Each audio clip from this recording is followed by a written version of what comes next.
Welcome back to the big board. Well, what a swirling dervish of a battle this has been. This is Quatre,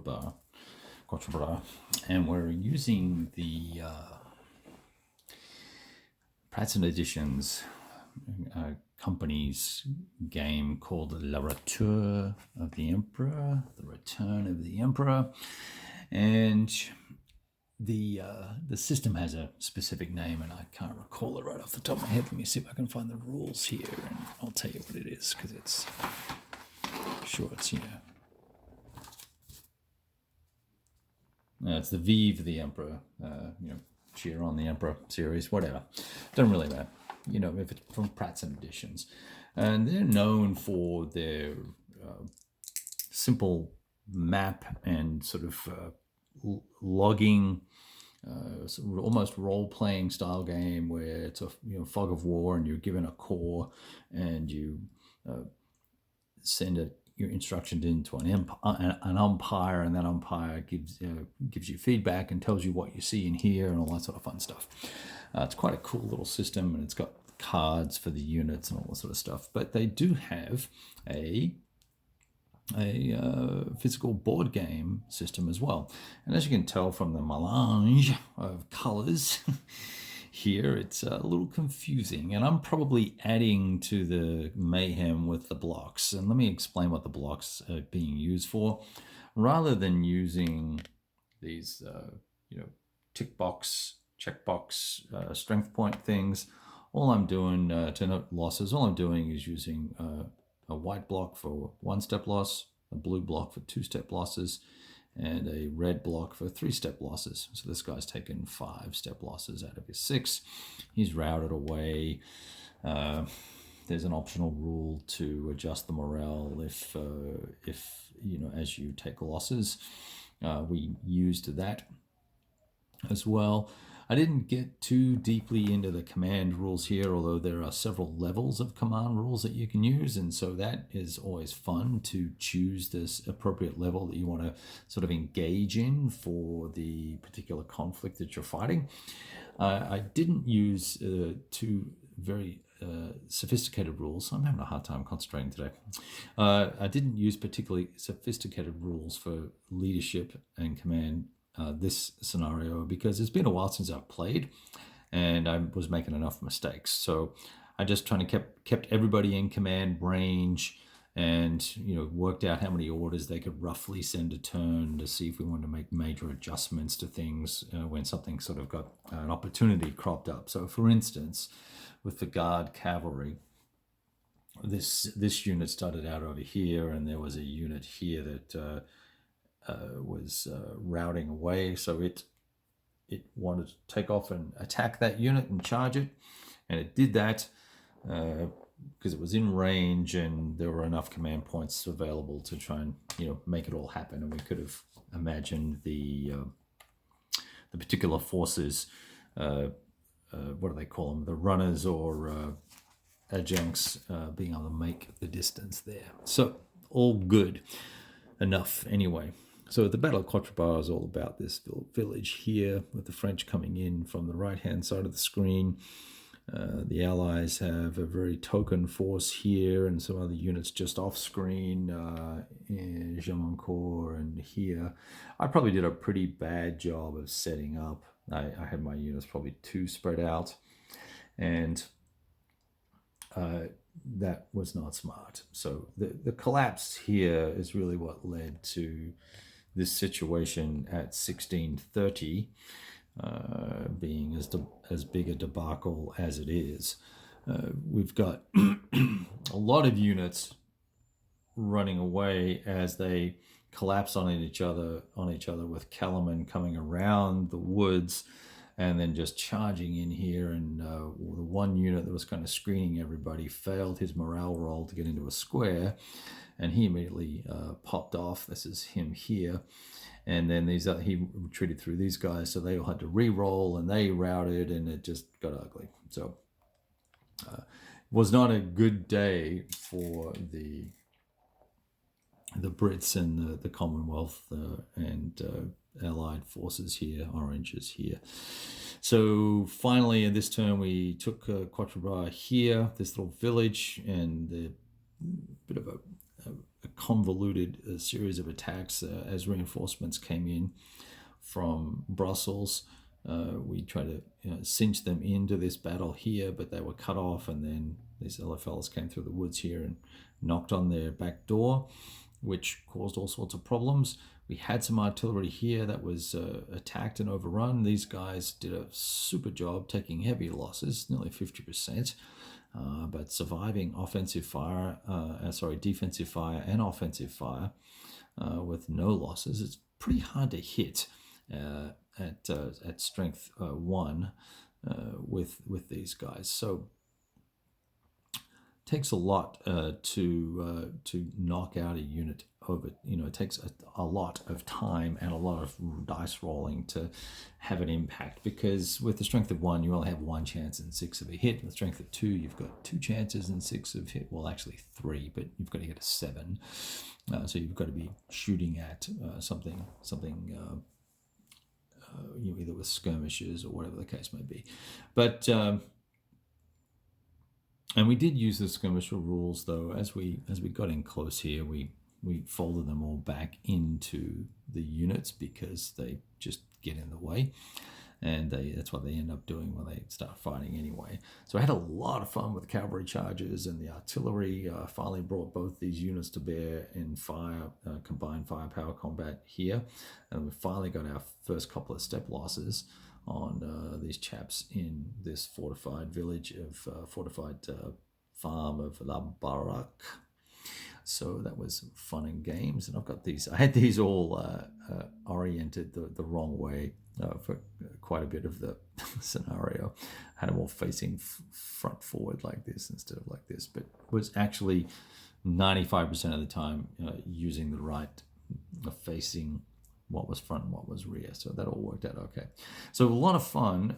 It's one of those systems that kind of sits in between the Hexasim, Napoleonic, don't worry about which way you're facing, and the sort of the command oriented and tactics oriented Hexasim system, Rising Eagle system, versus La Bataille at the far end of morale check before you put your boots on type of thing.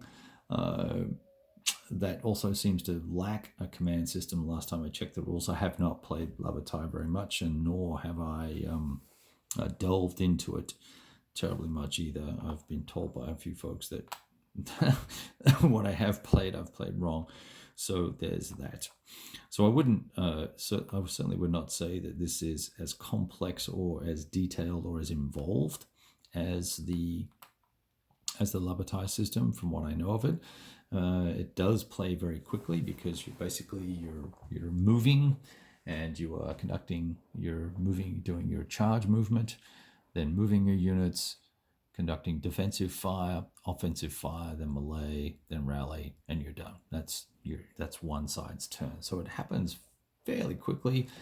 There are a few usability issues that I have with the counters and the counter art, and it's only specific to this module, the La Retour module, which has 4 battles in it, by the way. Obviously, Lingy, Wavre, and Quatre and Waterloo. So you get a lot of bang for your buck out of this game if you can find a copy. But the inconsistency of colors, so if we took this unit, we have, there's a buddy of mine who is a famous podcaster, said that the fire number is the number to the front, and if you're getting into melee, you're going to hit someone with the butt of your rifle, so it's the number to the back. That's fire, melee, morale, number of steps, morale, and movement rate. And you can flip that over and see that when I'm in column, it's fire, melee, steps, morale, and movement. So it all makes sense from that perspective. But now I probably won't be able to find a unit as I rummage around. Let me see. Here we go. Here's another unit, and it has a white number for its combat firepower. Interesting. And let's see, where is another guy? I'm just looking here. Oh, here, this dude. Well, that's artillery, but he's yellow-ish. This guy's blue for his fire number. And the dissonance that occurs for me is sort of dramatic, and I'm always double checking. I've got the little page of the rules that I photocopied, and I have it sitting next to me, and you can see how this has got a box around it. That's actually a red number with a white numeral inside it, and this is a red number at the bottom. So it's clearly fixed up in the new rule, so that's a good thing. So the only other usability challenges, of course, is they're rectangular, which looks cool, and they're fun to use, but they are a little fiddly. You're gonna want your little nippers, right? You're gonna want your little these little guys, tweezers, to pick things up, because it can get a little bit of fiddliness when you're putting these items on top to let you know that you're disorganized. You put them and a counter on a couple of turns ahead for that's the earliest you'll be able to recover from being disorganized. And of course I add to the chaos by putting all these on the board as well. So nice maps, kind of period feel, pretty thematic in terms of its look and feel. No hex numbers, so everything's kind of setting up between A and B, and this farmhouse and that set of trees, and north or south of this road or that road. So you got to kind of know your way around the maps a little bit. They are not edged so that you can lay them over, so you're going to need to trim them if you're playing multi-map games. But other than that, I find this to be a relatively fast-playing, pretty straightforward game once you grok the cavalry and morale rules and how melee actually works, because melee is a function of the melee value, which gets adjusted before it's multiplied by the steps, not after it's multiplied by the steps, which sounds common sense when you say it, but when you read it, it doesn't necessarily jump out at me in that way. So anyway, all in all, lots of fun. We played 1400 through 1630 in half-hour turn segments. And we're calling it a blowout for the French at this point, because they control Quatre. When the reinforcements come on, for which it would be a Diolence division corps thingy here, he is going to be able to march all those guys off toward Lingy, and it's all over Red Rover for a major victory. The reinforcements that do come on are pretty tough. They're all high morale value units. Look at these guys, right? But only 3 steps. But look at the firepower, 4s, and morales of 11. So they'll be tough to fight, but they have to great on probably great on offense and defense. But they would need to get onto the board and get into the battle. And I think with the cavalry already set up down here, at least got one unit here that could slow them down a little bit, and would bring the rest of Kellerman's forces over here to screen and delay, potentially charge those units. We would be in for a hard slog to get here to recapture Quatre, to mitigate the French victory. So we're calling it a game there. And reason why we got it out to play is we've been reading a couple of books on Napoleon, and it's kind of reignited my interest. And there's also a new module coming from Legion Games that will have 4 battles in it. And unfortunately, I forget the name of it off the top of my head. I had it on a piece of paper here somewhere, but I can't see it. So this was just a little re-engagement for me, so that when those modules come out, we'll be able to jump right in and have a look at them. All right. I would also encourage the Pratson edition Didier to please reprint some of these games and update the older ones like Austerlitz and whatnot. That would be fabulous to see. All right, got to roll. Talk to you guys soon. Take care.